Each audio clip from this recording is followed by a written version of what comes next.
ছাত্রলীগের এই রাজনীতির বিরুদ্ধে এই দেশের ছাত্ররা, বিশ্ববিদ্যালয়ের ছাত্ররা ফুঁসে উঠেছিল।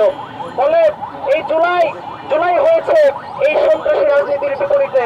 এই জুলাই হয়েছে আরেকটা যেন আপনার ফাহাদের মতো ঘটনা না ঘটে, আরেকটা আপনার ফাহাদের মতো যেন মৃত্যু না ঘটে, সেটার বিপরীতে। ফলে আমরা জুলাইয়ে যে লড়েছি, আমরা জুলাইয়ে বিভিন্ন মতপথের মানুষের সাথে লড়াই করেছি। এই লড়াইয়ের মধ্য দিয়ে আমাদের একটা সামাজিক চুক্তি গড়ে উঠেছিল। সেই চুক্তি কি?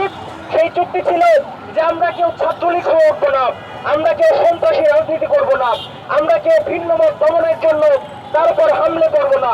কিন্তু যারা জুলাইয়ের কথা বলে, আজকে মুখে ফেলা তোলে, সেই শিবির, সেই জাতীয় ছাত্র শক্তি, যার আগের নাম ছিল গণতান্ত্রিক ছাত্র সংসদ, ওরাই দেখবেন যে এই খুলনায় সে বাউল ইস্যুতে হামলা করেছে।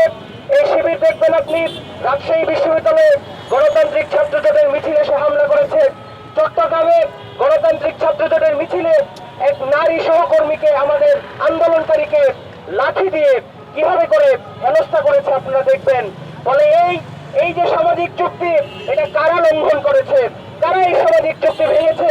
কারা আবার রাজনীতিতে, ছাত্র রাজনীতিতে সন্ত্রাস নিয়ে আসছে? কারা আবার এই হামলা, এই সন্ত্রাসী, এই মামলার রাজনীতি নিয়ে আসছে? আপনারা সেটা লক্ষ্য করবেন। বন্ধুগণ, এই যে গতকালকে রাতের ঘটনা ঘটলো, আপনারা দেখবেন ফেসবুকে লেখালেখি হচ্ছে। একটু আগে সাইফুল্লাহ, যিনি এটার সাথে জড়িত ছিলেন, উনি লিখেছে যে এই যে যাকে ওনারা মেরেছে, উনি প্রলয় ব্যাংকের সাথে যুক্ত ছিলেন, মানে উনি ছাত্রলীগের সাথে যুক্ত ছিলেন। আমরা বলতে চাই, উনি যদি যুক্ত থাকেন, উনি যদি ছাত্রলীগের রাজনীতি করেন, উনি যদি হামলার সাথে যুক্ত থাকেন, আমরাও সেটার বিচার চাই। কিন্তু সেই বিচারের একটা প্রক্রিয়া আছে, এবং সেই প্রক্রিয়াতে যাওয়ার জন্যই জুলাই হয়েছে। এবং দেশে যেন আইনের শাসন প্রতিষ্ঠা হয়, দেশের মানুষ যেন একটি যথাযথ প্রক্রিয়ায় তার বিচার পায়, সেটার জন্য জুলাই হয়েছে। আপনি মত করবেন, তুফাজ্জল হত্যা করবেন, আপনি দীপুচন্দ্র দাস হত্যা করবেন, আপনি আপনার ফাহাদের মতো করে আপনি মোটরসাইকেলের চেন ছিঁড়ে একজন ছাত্রের হাত কেটে দিবেন, এটার জন্য জুলাই হয়নি। ফলে আমরা বলতে চাই যে এই যে শক্তি, এরাই আসলে জুলাইয়ের গাদ্দার, এবং এরাই জুলাইয়ের সামাজিক চুক্তিকে ভঙ্গ করে আবার ছাত্র রাজনীতিকে ভঙ্গুর করছে।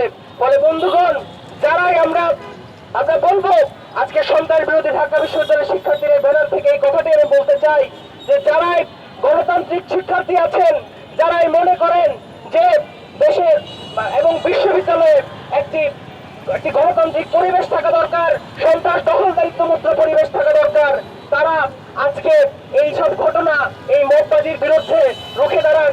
এবং আপনাদের সবাই মিলে আমরা এই আন্দোলনটি করতে চাই। আমরা চাই না বিশ্ববিদ্যালয়ে আবার সন্ত্রাসী শুরু হোক, বিশ্ববিদ্যালয়ে আবার এই ধরনের রাজনীতি যেটা ছাত্রলীগ করে গিয়েছে